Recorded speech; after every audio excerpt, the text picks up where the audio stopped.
Bonjour et bienvenue. Aujourd'hui, on va se pencher sur une ressource d'apprentissage du français un peu particulière. C'est le dernier épisode d'une série pour les vrais débutants. On va décortiquer un peu la structure, la pédagogie derrière. Bonjour. Oui, voir comment on conclut un parcours pour quelqu'un qui démarre, c'est toujours intéressant. Alors, notre matériel, ça vient du script de l'épisode 8, Wrap Up and Mini Conversation, c'est ça? Oui, Du cours Easy French. L'idée, c'est vraiment de comprendre comment ils bouclent leur première saison. c'est ça.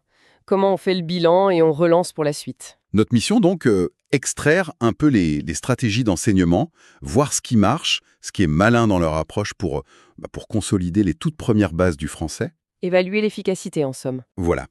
Et cet épisode source, d'après ce qu'on lit, il a un but assez clair. Une grosse révision de la saison 1, de la pratique, avec un dialogue, et puis une touche sympa à la fin, un karaoké français. Ah oui, le karaoké. Un bouquet final, quoi.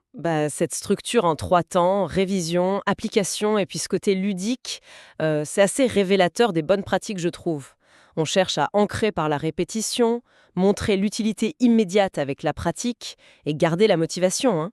C'est un équilibre à trouver. Oui, délicat mais essentiel en fin de module. Ok, alors, plongeons dedans. Commençons par la révision de la saison 1. Plutôt que de tout lister, concentrons-nous sur les grands axes. D'après le script, il commence par la prononciation. Les sons difficiles, quoi. Les fameux sons français. Oui, les voyelles nasales en, on, i, et puis le R, le U et les salutations de base. Bonjour, merci. Le minimum vital. Ce départ par la phonétique, c'est vraiment crucial. Sans ça, même avec la grammaire... C'est compliqué de se faire comprendre. Exactement. C'est un investissement au début, même si c'est un peu ardu, mais ça pose les bases pour être intelligible. C'est fondamental. Ensuite, la révision, elle passe à l'identité, se présenter, je m'appelle, et surtout la différence entre tu et vous. Ah, le tu et le vous, un classique. Ça donne du fil à retordre souvent. Puis, les outils pratiques, les nombres jusqu'à 100, dire l'heure, quelle heure est-il, les jours, les mois, pour les dates. Oui, on voit bien la volonté de donner vite des outils pour des situations de tous les jours. C'est concret. Ça donne l'impression d'avancer vite. C'est ça. Et introduire le tu, vous, to, c'est intéressant. C'est culturel, c'est grammatical, ça prépare à la réalité de la langue, même si c'est une petite complexité au début. C'est vrai. Après ça, ils attaquent le cœur de la phrase, les pronoms sujets, je, tu, il, elle, et les verbes. Ils se concentrent sur les verbes en ER comme parler, aimer. Le groupe le plus fréquent, oui, stratégique. Maîtriser ce groupe, ça ouvre beaucoup de portes. Ça installe un premier modèle de conjugaison. C'est efficace pour un débutant. Puis les briques de base, nom commun, livre, maison, avec les petits mots qui vont avec, les articles. Le, la, un, une.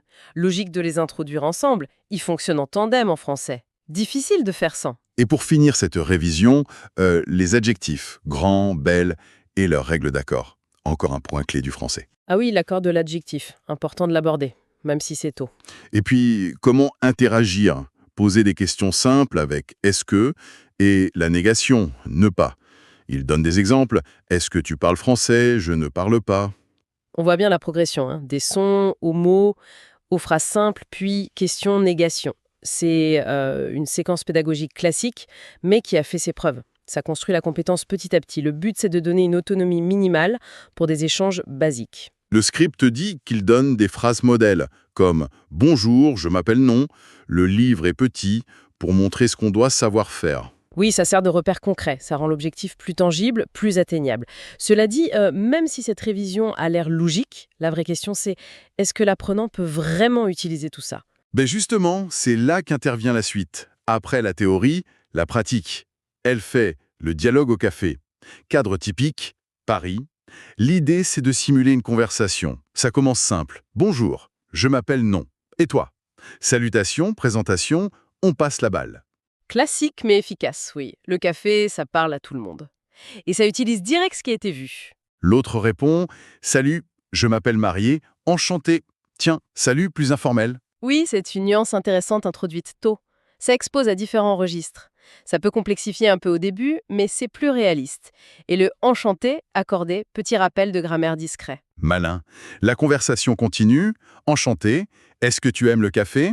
Réponse polie. Et hop, La structure « est-ce que » avec le verbe « aimer ». Voilà, on voit l'intégration, la grammaire au service de la communication. Demander les goûts de quelqu'un. Simple, mais authentique. Réponse : oui, j'aime le café. Et toi ? Affirmation : on réutilise le verbe, on retourne la question. Très naturel ça. Puis, j'aime le thé. Il est 2 heures, non ? On donne sa préférence, on utilise l'heure et ce petit nom pour confirmer. Ce nom, c'est une touche de réalisme sympa. C'est très oral, pas forcément dans les manuels dès le début. Ça rend le dialogue moins scolaire, quoi. Moins artificiel, oui. Et ça finit par « oui, il est 2 heures. Au revoir ». Confirmation, au revoir. Et le script dit bien qu'il faut répéter les lignes. Oui, l'ensemble, c'est une micro-scène bien ficelée. En peu de lignes, ça brasse pas mal de choses. Salutations, présentation, aimer, l'heure, question, confirmation, même la nuance formelle-informelle, c'est dense, mais ça reste accessible. La répétition à ce niveau, c'est clé pour automatiser. Après, bon, ça reste un dialogue très écrit, hein. Le saut vers la spontanéité, c'est autre chose. C'est une bonne remarque. D'ailleurs, pour pousser plus loin, la leçon propose une section pratique, plus active. D'abord, reprendre le dialogue du café, mais en le personnalisant. Son nom, sa boisson préférée. J'aime le jus, par exemple. C'est l'étape logique après la répétition, oui. La personnalisation, ça engage plus. L'info devient pertinente pour soi, donc on retient mieux. C'est du rappel actif. Mais ils vont plus loin. Deuxième activité, créer un nouveau dialogue. Il faut piocher dans une banque de phrases aimantes vues avant. Le script donne des exemples. « Salut, je m'appelle. Est-ce que tu parles ? C'est grand. J'aime le chocolat. » Il faut les assembler. Ah, ça, pédagogiquement, c'est vraiment intéressant. On passe de la reproduction répétée et de l'adaptation personnalisée à la production guidée. C'est un vrai saut qualitatif. Même si les briques sont simples, l'acte de combiner soi-même pour faire du sens, c'est fondamental pour développer la compétence. Ça encourage à essayer, ça dédramatise l'erreur. Et pour motiver peut-être, ils incitent à partager ses créations avec un hashtag. Hashtag #EasyFrenchChallenge. Oui, l'aspect social, communautaire.